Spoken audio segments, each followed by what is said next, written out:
Hey, okay, so I asked a few weeks ago for some questions. An AMA was the idea, an Ask Me Anything little activity. And so the focus, like the topic of the AMA of Ask Me Anything, because you have to have like a focus topic, right? You can't just ask me anything. I mean, chaos, right? So the idea was to do an Ask Me Anything on quilt trends, like, you know, what trends are happening, what do you see, can you tell the future of trends in the quilt world about how we make quilts, where we make quilts, what we make them with, what colors and so forth are coming up. I refuse to do too much with the hair or anything. I have to tell you, I filmed this video and was doing like basically like animation on it, and it died. Everything, my computer ate it. I literally cried, and then I was like, it's fine. So I'm gonna pick like 3 topics of questions that were asked many times in many different respects about quilt trends on the AMA. And this first sort of genre of question had to do with clothes, quilted clothes that are coming up. They're popping up everywhere. And by quilted clothes, I mean like people using old quilts as for clothes, like fashion designers and designers cutting up old quilts and making them into jackets or pants or whatever. So Chelsea Hard asked about this. Get Squirrel asked about this. What do you think of the trend of turning old quilts into coats, garments, etc.? So first of all, I do a video on this very thing. It's a book dip that I did a few months ago, and it's on cutter quilts. Okay, it's a book dip about a woman who wrote her thesis on this very topic. I mean, there's a woman who, you know, there's work has been done on this very topic in kind of a scholarly way and in a really interesting way. It's the phenomenon of cutter quilts, C-U-T-T-E-R, cutter quilts, quilts that are old, that are busted up, that are used for dolls and toys and couch cushions and fashion, of course. So I talk a lot more about this in that video, so I would definitely check it out if you're interested in this. It's a very interesting thing. And yes, you do see a lot of this recently on social media. I've seen a lot of people doing quilt garment work. It is a trend for sure. It's definitely not the first time this has happened. Calvin Klein's been doing this forever. Ralph Lauren did it in the 1980s and made a whole lot of people mad. Adolfo did it in the 1970s. So taking old quilts and making fashion out of them is not new, but I do see a lot more of it happening lately. I think the most important thing to sort of keep in mind about this, however you feel about it, whether it's okay to cut up old quilts, whether it's definitely not okay, that it's like never okay, quilts are cool. And the fact that you're seeing all of these like fashion people cutting up quilts and wearing them should make you feel very good in a way, because it just is proof that quilts have an effortless, timeless cool factor. Not all of them, but a lot of them. They're just awesome. They're just awesome, and they're so awesome that people like, you know, slick dudes in NYC are like, I gotta get one of those quilt coats. So that's awesome.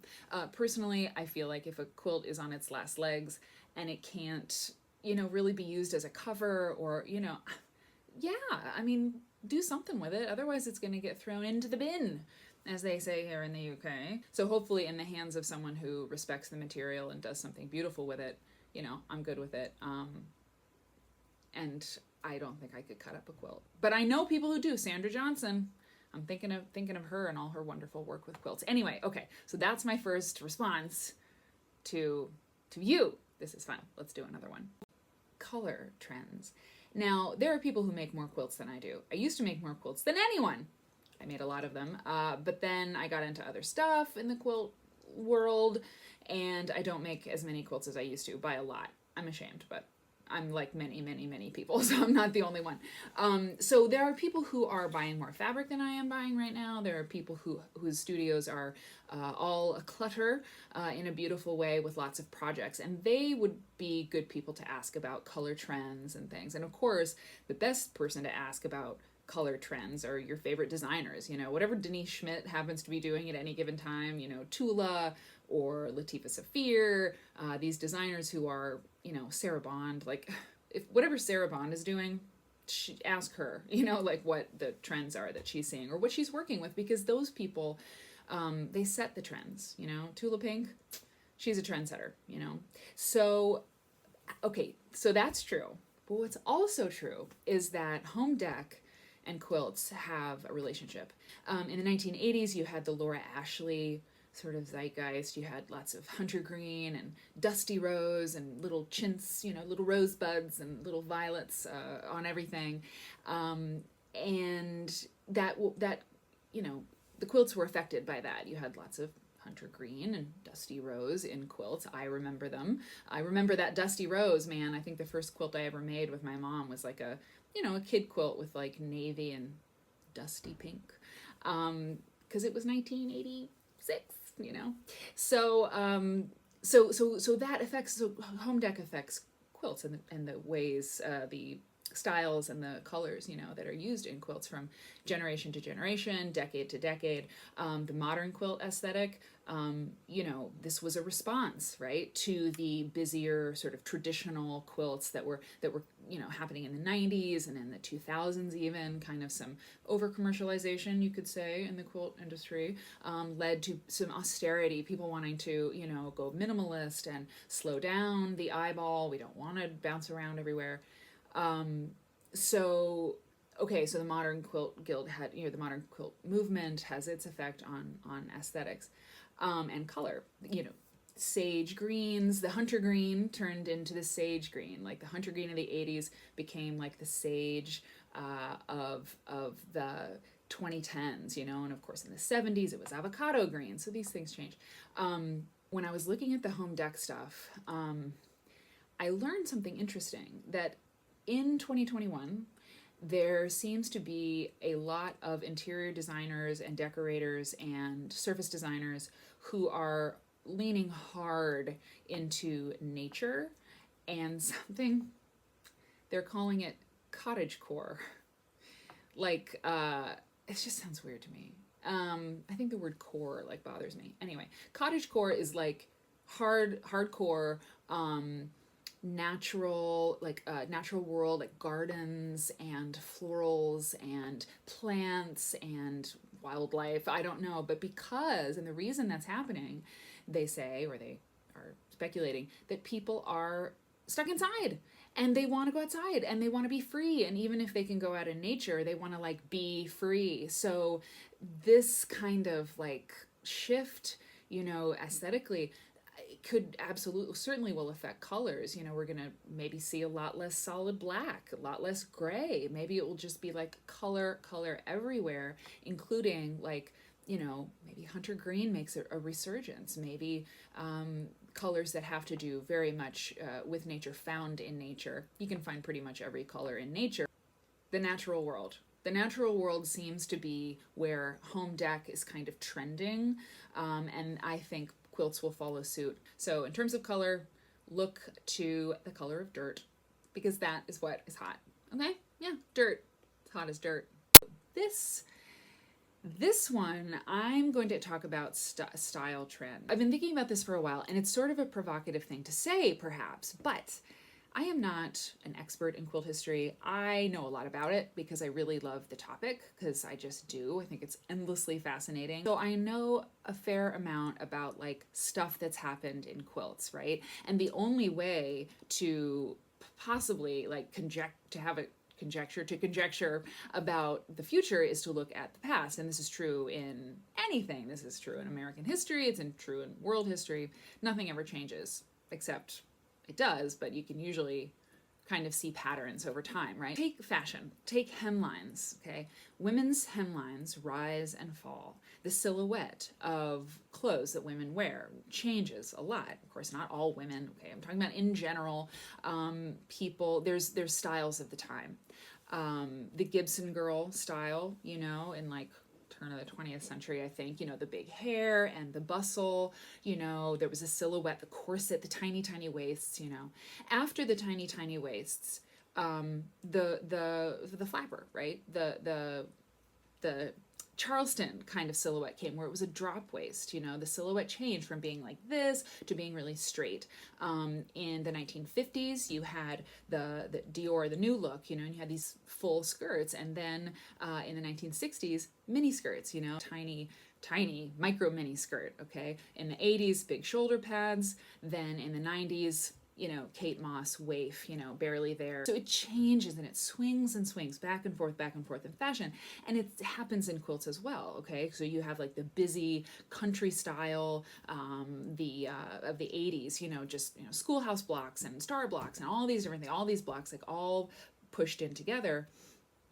And then you have the modern style, which comes right after that, which is all about like austerity and, you know, minimalism, solid black, solid planes of color, you know, very little piecing. Of course, this has changed, but you know, the chevron was like, you know, the meat and potatoes of the modern quilt world for a long time. Clamshells and things like these are beautiful shapes, and they're fairly simple shapes. They're not busy. Okay, now things have, like I said, they've changed a little bit. Modern quilts are, you know, they've evolved and gotten, some of them are quite complicated, right? But I have a feeling that we are headed back into a time when quilts will become busier and they will become scrappier.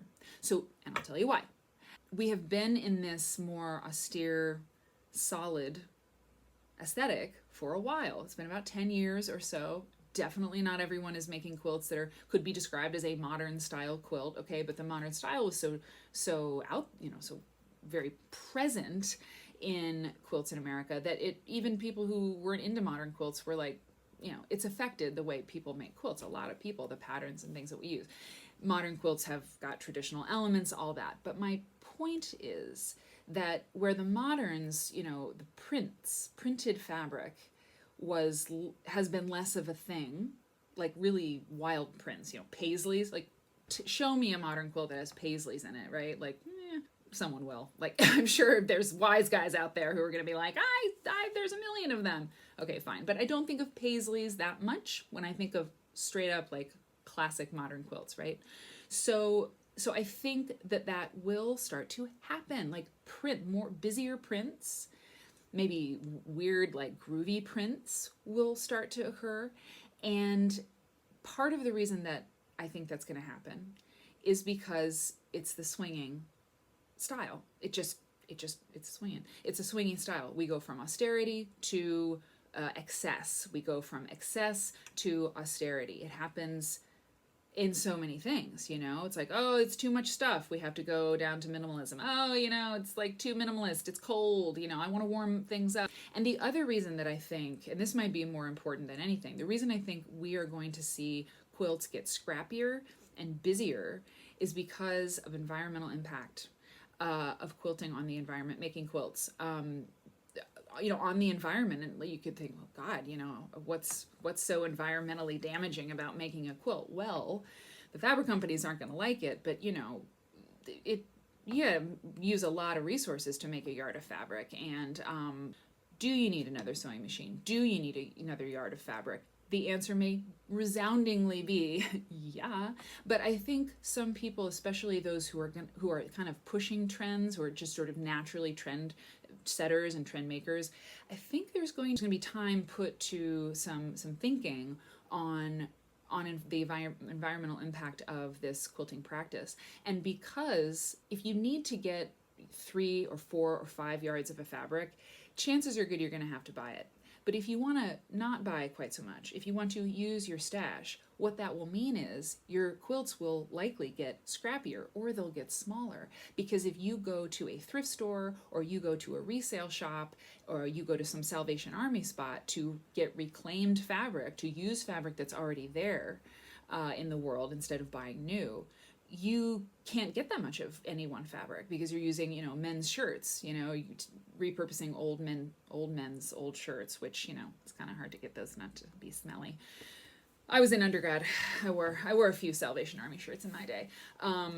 You can't get 3 yards of a particular kind of pinstripe, you know, you have to like get a bunch of different wool suits, right, to make a wool quilt using repurposed material. It's going to be scrappy. it just is going to be. Yeah, I think that's going to happen. Isn't it just bound to happen? I don't know. I think I'd like to see it. The Victorian Crazy Quilt, that was a very busy quilt. That was a very, very busy quilt, and it went away. And the quilts were, I don't know if you could say they were simpler on the whole, but I mean, a blue and white quilt is about, just blue and white fabric is just about as opposite as you can get from a Victorian era crazy quilt. And somebody did ask about, Tig Flanagan asked if there were material trends that I saw: linen, lawn, velvet. Oh my. I mean, if you're repurposing material and you're reclaiming materials, you might be like, well, I guess I'm going to work in this velvet. Believe me, we would not be the first quilt makers to do that. So just get some good stabilizer, because, yeah, sewing linen to velvet, let me know how that goes. So one of the questions I really wanted to answer was about COVID-19 and its effect on the quilt world, the pandemic, how is it affecting things? And lots of people ask questions. Tita, Retta, Quilts, Jay, Lee, Alex ask questions about COVID. I think that, do you think quilt teachers and lecturers will go back to traveling to guilds after COVID? Or will the virtual trend of lecturing teaching continue after COVID? And very good question. I'm sure it's on the minds of a lot of people, the teachers, lecturers, the guild members. As a teacher lecturer, I don't do nearly as much gigging as I used to. I mean, by a long shot, because I travel for Quiltfold magazine and it's just hard to do everything, for sure.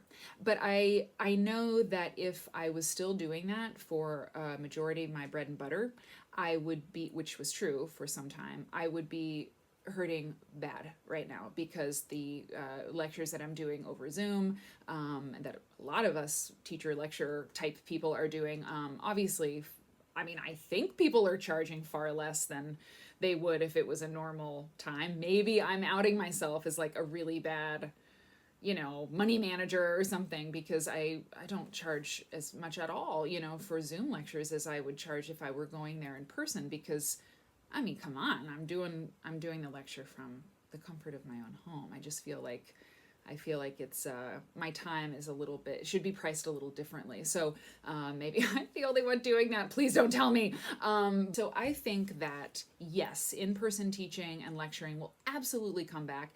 But I have a caveat for that. First of all, we know that normal life will return if we can make it through this thing, because think about the past. Always look at history. History holds all of our answers. It really does. Nothing really changes. Human beings aren't that different than they were, 100 years ago. And 100 years ago, the 1918 flu was horrible and millions of people died.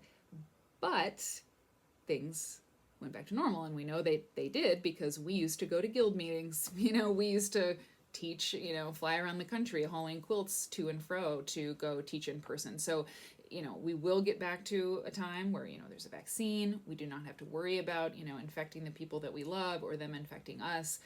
We don't have to worry about overwhelming the hospitals because we went to a retreat with, 20 quilt makers and had our favorite teacher come teach. So it will return. But I do think that it's going to take a while.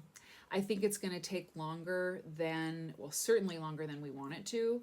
But I think when you have a group of people who are, paying dues to do different things, charity events, renting space, getting those teachers to come in and all kinds of things, you have a lot of people. It's a community, right?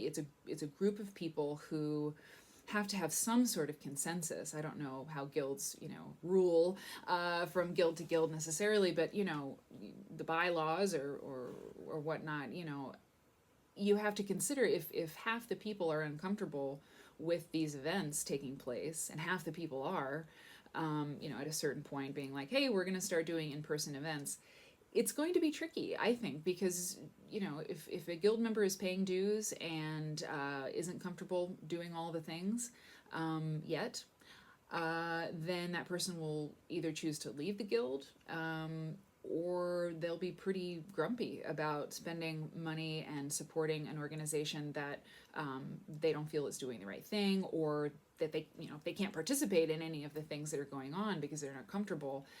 It's going to be kind of complicated, I think. And maybe the vaccine will come and people will have access to the vaccine. Maybe it'll just, maybe things turn around quickly. But yeah, that would be great. And maybe that'll happen. But if it doesn't, I think there's going to be some fear.